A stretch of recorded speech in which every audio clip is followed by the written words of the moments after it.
நாங்க அவளை கல்யாணம் பண்ண சொல்லி அவசரப்படுத்தினதுதான் இப்படி ஒரு முடிவு அவ எடுக்கிறதுக்கு காரணமா இருந்திருக்குன்னு நினைக்கிறேன். அவ மேட்ரிமோனில பார்த்த வேற ஏதோ ஒரு பையனை கல்யாணம் பண்ணிக்க ரெடியா இருக்கா. ஆனா உங்களை மட்டும் கல்யாணம் பண்ண மாட்டேன்னு முடிவா இருக்கா. இன்னைக்கு காவேரி நான் மீட் பண்ணேன். அவ என்னமா சொல்றா, என் குழந்தை என்னை விட்டு போறதுக்கான காரணம் நான் தானா, குழந்தைய வச்சு நான் டிராமா பண்றேன்னு சொல்றா. என்ன அவ ஒரு பெரிய தொந்தரவா நினைக்கிறா. அவ ஏதோ தெரியாம பேசியிருப்பா மாப்ள, அதெல்லாம் மனசுல வச்சுக்காதீங்க. அவ ஆசைப்படுற விஷயம் எதுவுமே என்னாலதான் நடக்கலன்னு சொல்றா. இவ்வளவு நாளா நான் பட்ட கஷ்டத்துக்கு எந்த பலனும் எனக்கு கிடைக்கல. அவரோட விருப்பம் மட்டும் தான் சம்பாதிச்சிருக்கேன். நானும் என் குழந்தையும் உங்களுக்கு தொந்தரவு தர மாதிரி இனிமேல் உங்க வீட்டுக்கு எல்லாம் வரமாட்டோம். நீங்களும் எங்க வீட்டுக்கு வராதீங்க. என்ன மாப்பிள்ள இது, காவேரி தான் பழசு எதுவுமே தெரியாம இப்படி பேசுறானா, எல்லாம் தெரிஞ்சு நீங்களும் இப்படி பேசினா என்ன அர்த்தம்? காவேரி என்ன இவ்ளோ வெறுக்கிறப்போ அவளை விட்டு விலகி இருக்கிறதா நல்லது. காவேரி என்ன வேணுமோ அதுவே அவ செய்யட்டும். வேற ஒருத்தர கல்யாணம் பண்றதுதான் அவளுக்கு நிம்மதியும் சந்தோஷமும் தருதுன்னா அவ அதே செய்யட்டும். நான் காவேரிய திரும்பி சந்திக்கவே இல்லைன்னு நினைச்சுக்கிறேன். இனிமேல் இந்த விஷயத்துல நான்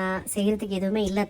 அம்முவை பாக்குறதுக்காக வந்திருக்கேன். உன்னால அவ பட்ட கஷ்டம் எல்லாம் போதாதா? குழந்தை விஷயத்த கேட்டு நீங்க எந்த அளவுக்கு பயந்தீங்களோ அதே அளவுக்கு தான் நானும் துடிச்சு போயிட்டேன். அவ இப்படி செஞ்சதே உன்னாலதான். நீ மட்டும் விஜய கல்யாணம் பண்ணிக்கிறேன்னு சொல்லியிருந்தா குழந்தை இந்த அளவுக்கு கஷ்டப்பட்டிருக்க மாட்டா. நீதான் எங்க விஜய கல்யாணம் பண்ணிக்க மாட்டேன்னு சொன்னல, அப்ப எதுக்காக அவன் குழந்தைய மட்டும் பாக்குறதுக்கு வந்திருக்க? மணி ஆறாச்சு, இன்னும் காவேரி வீட்டுக்கு வராம இருக்காளே. போன் வேற சுவிட்ச் ஆஃப்னு வருது. ஒருவேளை திரும்பி இங்க வரக்கூடாதுன்னு முடிவு எடுத்துட்டாலோ, அதனாலதான் போன் ஆஃப் பண்ணிட்டாளா? ஒருவேளை காவேரி ஸ்கூல்ல இருப்பாத்த, நான் போய் பாத்துட்டு வரேன்.